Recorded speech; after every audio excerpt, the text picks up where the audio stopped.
नमस्कार मंडळी, स्वागत आहे तुमचं पंकज क्लिप्समध्ये, ज्यात आपण मोठे पॉडकास्ट छोट्या छोट्या क्लिप्समध्ये टाकतो. ही स्टोरी तुम्ही नक्की एन्जॉय कराल, पण त्याआधी सबस्क्राईब करायला विसरू नका.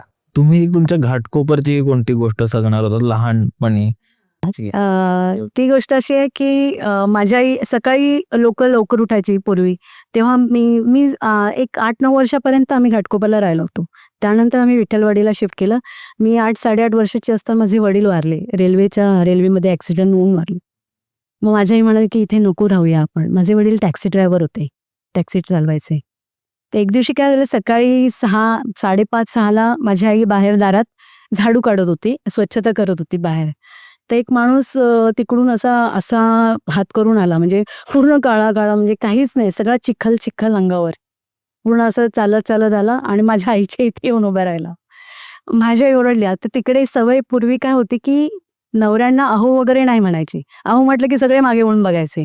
त्यामुळे अहो नाही, चव्हाण. आता एक समोर वस्त राहतात. आता ती त्यांच्या नवऱ्याला अहो वस्त किंवा माझ्या आई अहो चव्हाण. मग माझ्या आईने जोरात आवाज मारली.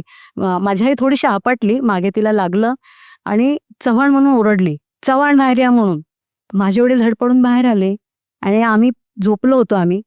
त्याच्यानंतर बाहेर येऊन बघतात तर एक माणूस असा उभा. माझ्या आईला वाटलं भूत की आलं की काय दिवसा. थोडासा स्लाइटली अंधार होता, थोडासा, अगदी स्लाइटली. पण दिवे चालू होते आपल्या एरियातले. आणि घाटकोपरची ती मोठी गल्ली, म्हणजे घाटकोपरला 11 गल्ल्या आहेत अशा. एक चाळ आपण म्हणतो ना, 2 बाजूला रूम्स असलेली एक चाळ, तर तिथे गल्ली म्हणायचे. तर एका चाळीला मला वाटतं 50-60 रूम असतील आणि समोर 50-60 रूम, अशी एक गल्ली. आणि आमची 4 नंबर गल्ली होती, ती फार मोठी होती, खूप मोठी होती ती. बाकीच्या चाळी खूप छोट्या होत्या, म्हणजे अगदी गल्ल्या. तो माणूस आला आणि सगळ्यांनी, माझ्या भावांना कळलं की हा कोण आहे म्हणून. त्याने आवाज दिला लगेच, चव्हाणानू मी आहे म्हणून. तर माझ्या वडिलांनी काय केलं, गेले आतमध्ये. तू आत हो असं केलं आईला, की तू जवळ उभं राहू नको. आणि बोलली अगं हा बागवे आहे. आणि गेले आणि सगळ्यांनी पाणी मारलं. तर बाबांनी माझ्या समोरच्याच वस्तांना पण हाक मारला, वस्त बाहेर या जरा, पाणी होता जरा ह्याच्या अंगावर, बागवे बघा कसा आलाय. सगळ्यांनी अंगावर पाणी ओतलं त्याच्या, पूर्ण त्याला व्यवस्थित केलं, स्वच्छ केलं. तर बाकीच्या लोकांना नंतर कळलं की हा बागवे आहे म्हणून. बागवे हा माणूस होता की तिथे तो बेवडा होता तिथला. ते पण मालवणीचे सावंत होते. तो दारू खूप प्यायचा. तो अनमॅरिड आहे माणूस. तो एका नाटकामध्ये नाटकं लिहायचा. मग त्याचं कोणाच्या तरी मुलीवर प्रेम होतं ना, तर ती त्याला सोडून गेली. तेव्हापासून तो दारू प्यायला लागला. तो दारू असा पितो की विचारायला नको. पण गणपती आले की तो दारूचा एक थेंब पण नाही पिणार तो. 12-13 दिवस जे गणपतीचे असतात. नंतर पुन्हा ती 12 दिवसाची एका दिवशी चालू होते त्याची. इतका तो बेवडा होता खूप. आणि तो उभा राहून शिव्या द्यायचा.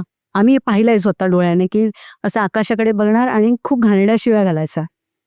तो शुद्धीवर आल्यानंतर बसला आणि ही गोष्ट आम्हाला कोणी सांगितली, काय झालं त्या रात्री तो चिखलातून कसा आला, तर समोर त्याचा एक दुसरा माणूस झोपला होता समोरच्या रूमच्या बाहेर.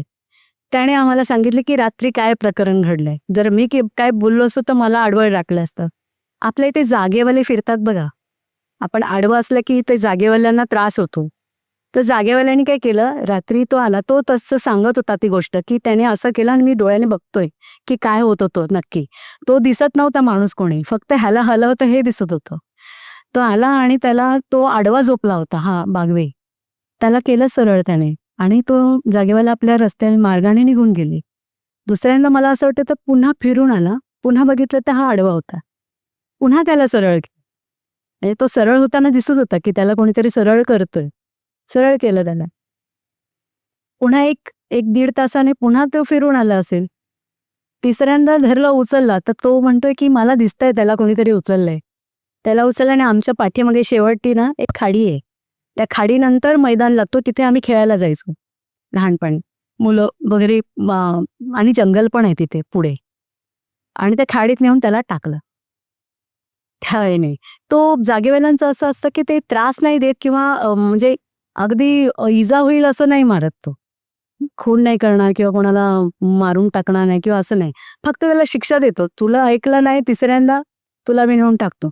त्याने अक्षरशः त्या चिखलात नेऊन टाकलं त्याने. मग सकाळी तो माझ्या आईसमोर असा आला होता.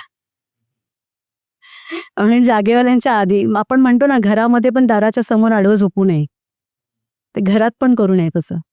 म्हणजे ही रोडचीच गोष्ट आहे की घरात पण असं वागू नये असं मोठी माणसं म्हणतात. एक तुम्ही तुमच्या आईचीही कोणती गोष्ट सांगते अनुभव सांगणार होता, तर ते काय होतं ते तुम्हाला आता सांगायचंय की जेव्हा माझी आई वारली 2017ला, तेव्हा तिचं कार्य वगैरे म्हणजे जेव्हा वारलं मी माझ्या आईला अग्निसंस्कार मी केला. आणि म्हणजे तिची इच्छा होती की माझ्या मुलीने मुलासारखं सांभाळलंय. आणि तिने सगळ्या पाहुण्यांना पण सांगितलं होतं की माझा अंतिम संस्कार माझी मुलगी करे. हे 8 महिन्यापूर्वी तिने सांगितलं होतं सगळ्यांनी. तर नंतर मग जेव्हा आई माझी वारली ती आजारीच असायची भरपूर. त्यामुळे मग ती जेव्हा गेली तेव्हा मग आमचा विचार काय झाला की नको असं ती बोलली भले ती बोलली अशी की अग्निसंस्कार मी द्यावा म्हणून. पण माझ्या मोठ्या भावाला पण आम्ही दोघांनी मिळून तिला अग्निसंस्कार केला. सगळे घरी आले. संध्याकाळी एकूण एक माणसं सगळी घरी गेली आपल्या. कोणीही आमच्याकडे थांबलं नाही. मी माझ्या आईबरोबर एकटी राहायचे आणि माझे काका होते आमच्याकडे. ते लहानपणापासून आमच्याकडे होते. म्हणजे ते आमच्या मुलांसारखेच ते मोठे झाले त्या घरात. आता तेही नाहीये. ते 2020ला जेव्हा कोरोना सुरू झाला तेव्हा ते अटॅकमध्ये पडले आणि ते गेले जागच्या जागीच. आता मी एकटीच राहते घरी. तर काय झालं की सगळे पाहुणे निघून गेले. एकही माणूस राहिला नाही. तेव्हा माझी छोटी बहीण आहे. तिचा पाय निघेना बाहेर की ताई एकटीच आहे घरामध्ये. तिला सोबत कोणीच नाही राहिलंय. मी थांबणार म्हणून. मग तिने माझ्या मेवण्याला सांगितलं की मी ताईकडे 12-13 दिवस राहते. जेवढे दिवस कार्य राहतील तेव्हा.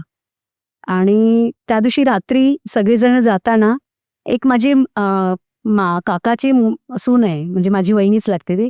तिने जाताना माझ्या कानात सांगून गेली की दार रात्री कोणी ठोकलं किंवा आवाज दिला विसरून तू दार उघडशील पटकन आणि बाहेर जाशील बघायला तर जाऊ नकोस. त्या दिवशी आवाज द्यायला येते गेलेला माणूस. म्हणजे जर आपण दार उघडलं आणि गेलो की गेलो बाहेर असं असतं. म्हणजे त्या दिवशी जाऊ नये बाहेर. कोणी कोणाच्या पण आवाजात देईल. कदाचित माझ्या आईच्याच आवाजात आवाज दिला असता तिने किंवा आणखीन कोणाच्या तरी आवाजात. ते काय माहिती काय असतं प्रकार तो. पण ती म्हणाली की दार उघडू नको आणि तू बाहेर जाऊ नको. मेन म्हणजे कोणालाही पाठवू नको बाहेर. मग ते दिवस गेले आणि हळूहळू मग ते 10वं झालं, 12वं झालं. 12वं झाल्यानंतर बहिणीने मला घरी नेलं तिच्या. ती म्हणाली की तू एकटी आता इथे राहू नकोस. थोडे दिवस माझ्याकडे जा. तिच्याकडे गेले आणि 4-5 दिवस मी राहिले आणि त्याच्यानंतर मी घरी आले. माझ्या काकांना होती नाईट शिफ्ट. ते नाईटला निघून गेले आणि मी संध्याकाळी 6:30-7च्या दरम्यान घरी आले. येत होते आणि बराचसा अंधार झाला. जवळजवळ 7 वाजता आपल्याकडे अंधार होतोच. आणि मला दुसऱ्या दिवशी ड्युटी जॉईन करायची होती कारण मग मी 2-3 महिने घरीच होते आईमुळे. आणि त्याच्यानंतर मग मी घरी यायला आले. दार कुलूप वगैरे उघडलं कारण लाईट तर आतमध्ये नसणारच प्रश्नच नाही कारण मी इतके दिवस नव्हते म्हणून. मी दार असं आणि आमची खिडकी दार उघडल्यानंतर समोर असं कोच आहे आणि म्हणजे सपोज आता मी बसले आणि इथेच समोर दार आहे बाहेरचं आणि ते खिडकी आहे आमची मोठी. तर माझ्या आईला एक सवय होती की जाताना किंवा येताना ती खिडकीकडे बघणार. मग दारात आम्ही आल्यानंतर आमच्याकडे लुक करणार. मी दार उघडलं आणि माझ्या आई एकदम समोरच. एकदम म्हणजे स्पष्ट दिसली ती. असं वाटलंच नाही ती गेली आहे म्हणून. तिने ती बाहेर बघत होती आणि लुक माझ्याकडे केला. हे एकदम मी स्पष्ट पाहिलं. ते पाहिल्यानंतर मला एकदम हे झालं. मला आताही कापरी भरायला लागले. मी चटकन दार बंद केला परत. म्हणजे माझ्या आईला बघून मी घाबरायला नाही हवं होतं पण मी काय माहिती का घाबरली. मला आताही भीती वाटते ते विचार केला तरी. मी दार छटकन लावून घेतलं आणि मी उभीच राहिले. 10 मिनिटं तिथेच उभी होती दारामध्ये. नंतर मी दार उघडलं आणि एवढीशीच ती फट होती दाराची. त्याच्या आतून मी हात टाकला आतमध्ये न बघता. मी इकडे बघत आणि लाईट लावलं आणि दार उघडलं तर कोणी नाही समोर. आणि मी असे गेले आतमध्ये आणि इकडे ह्या भिंतीला फोटो लावला आईचा माझ्या. मी आईच्या फोटोकडे जाऊन उभी राहिले आणि म्हणाली आई मला रडायला आलं पटकन की आई मला घाबरवू नकोस. मला भीती वाटते. मला घाबरवू नको. तू ये पण घाबरवू नकोस. तेव्हापासून माझी आई मला दिसेनाशी झाली. मला भास होतात घरामध्ये म्हणजे कप हल्ल्याचा किंवा भांडी आपटल्याचा आजही येतो. किंवा मी दूध ठेवून अजूनही मी दूध ठेवला असेल आणि मी बाहेर येऊन बसली. मला सवय मोबाईलमध्ये गुंगलो. आपण कधी कधी असं विसरून जातो ना की आतमध्ये काय ठेवलंय. मग तेव्हा आवाज येतो आतमधून. नंतर चमच्याचा आवाज येईल. मुद्दाम असेच चमचे आहेत ते हलतात. आपोआप कसे हलतील. हवा नाही काय नाही ते हलतात. चमच्याचा आवाज येईल किंवा ग्लास पडण्याचा किंवा काहीतरी सरकण्याचं. म्हणजे मला लक्षात येतं की मी आतमध्ये काहीतरी ठेवून आले. मग ते मला येतो अजूनही येतो. माझे काका पण घाबरले होते तेव्हा आणि जेव्हा माझी आई गेली होती 12व्या दिवशी माझे काका जाऊन झोपले होते ना सॉरी पहिल्या दिवशी तेव्हा माझे काका आतमध्ये बेडरूममध्ये झोपले होते. त्यांना माझ्या आईला एक सवय होती माझ्या काकाला असं बोलायची, "बंद्या काय करतोस?" म्हणून. म्हणजे ही गावची शिवी आहे. शिवी नाही म्हणता येणार ॲक्चुअली, पण ते बंद्या म्हणजे कोणी माणूस बंदा म्हणतो आपण नाही का हिंदीमध्ये, "ये बंदा ऐसा था, वो बंदा वैसा था, ये बंदे ने मुझे ये बात कही." असा तो शब्द मालवणीमध्ये पण वापरतात बंद्या. तर माझ्या आईला माझे काका असे आधी खुर्चीवर असे झोपले होते आणि आम्ही दोघी बहिणी बाहेर होतो. माझ्या काकांना ती बोलली, "बंद्या दरवाजा किती उघडं ठेवलंस?" अशी ओरडली. आणि माझ्या काकाने "हां, मी बंद करतो." गॅलरीचा दरवाजा. माझ्या काकाने बघितलं तर गॅलरीचा दरवाजा बंद. त्यांना चटकन लक्षात आलं की मला कोणीतरी हाक मारली इथे सरळ.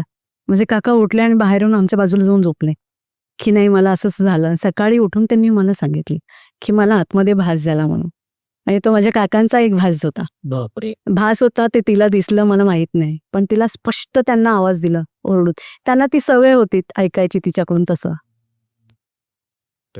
मंडळी, जर तुम्हाला ही स्टोरी आवडली असेल तर डिस्क्रिप्शनमध्ये आम्ही पूर्ण एपिसोडची लिंक टाकलेली आहे, तो चेकआउट करायला विसरू नका. त्यात अशाच प्रकारच्या भरपूर स्टोरीज अवेलेबल आहेत आणि सबस्क्राईब करायला विसरू नका.